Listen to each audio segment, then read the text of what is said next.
Kalau sudah dikatakan Allah di atas langit, atas itu kan menunjukkan ketinggian. Jangan langsung dipahami terus dibuat pemikiran kalau ada di atas berarti ada yang di bawah dong. Ada di depan, ada di belakang, ada di kiri, ada di kanan.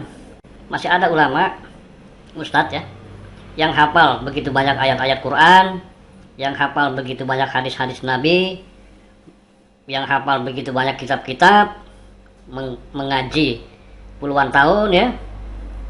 Ada yang gelar yang nggak ketulungan, tapi ujung-ujungnya bertanya, benarkah Allah di atas langit? Nah, kalau ada ulama hafal Quran misalnya, hafal hadis, hafal kitab-kitab, mengaji, mengkaji puluhan tahun, ujung-ujungnya bertanya, benarkah Allah di atas langit?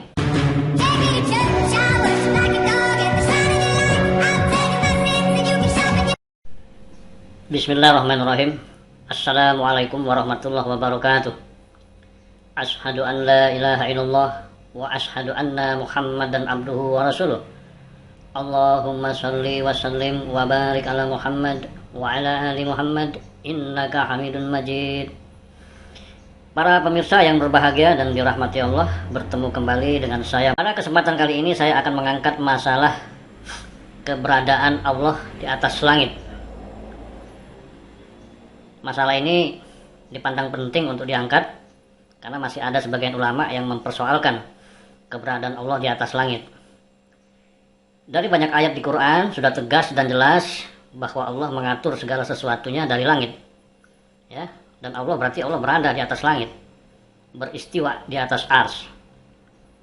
Nah, persoalan bagaimana itu langit, bagaimana itu ars, itu di luar jangkauan logika kita. Ya, tidak bisa diraba-raba dengan logika, pakai akal nggak bisa. Ya. Makanya disitulah gunanya iman.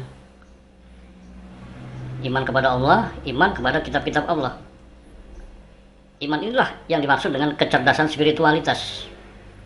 Ya, kalau akal itu kan kecerdasan intelektualitas. Nah, yang namanya Allah ada di langit, nggak bisa didekati dengan kecerdasan intelektualitas, tapi mesti dengan kecerdasan spiritualitas.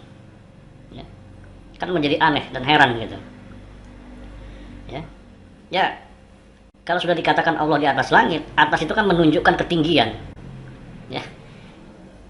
Jangan langsung dipahami terus dibuat pemikiran kalau ada di atas berarti ada yang di bawah dong. Ada di depan, ada di belakang, ada di kiri, ada di kanan. Nah, ini kan kurang kerjaan. Ya. Kurang kerjaan. Jadi apa ya? Kadang-kadang kita menjadi heran.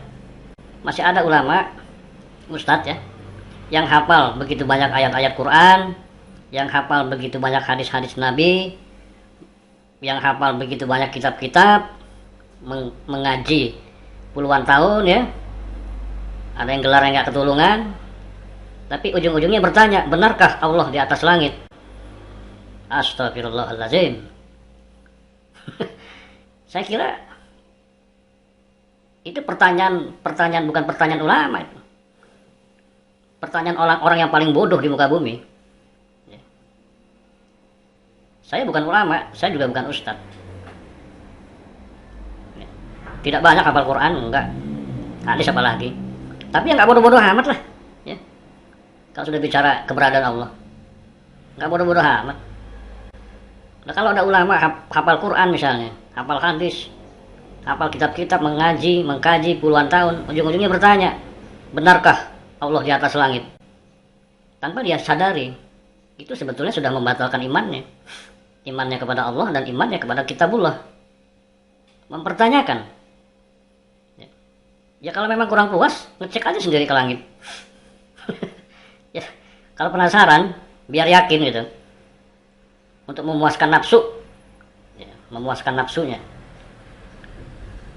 Terbang aja ke langit, coba dicek, benar nggak Allah ada di langit? Nggak bisa juga. Nah, gimana ini?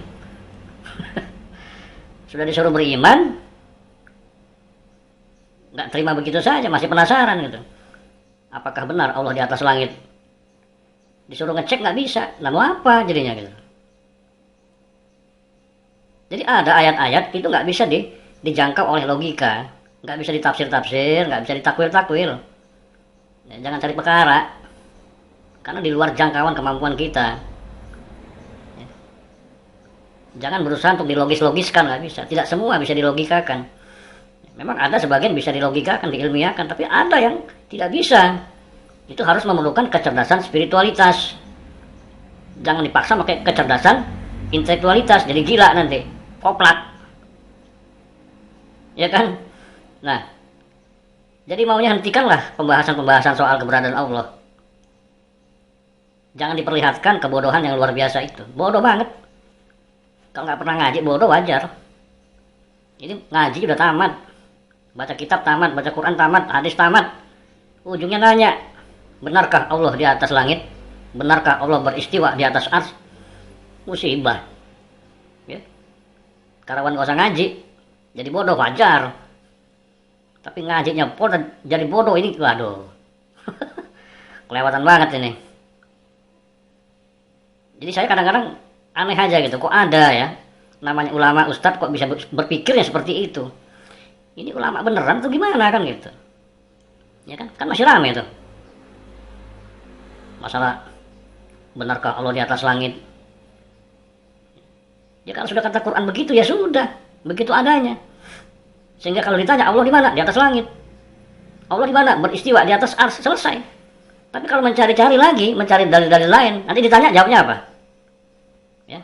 Oh Tuhan Allah itu dekat, maha dekat. Di mana dekatnya? Di bawah kursi? Apa di balik baju? Nggak bisa nunjukin juga. Ya kan?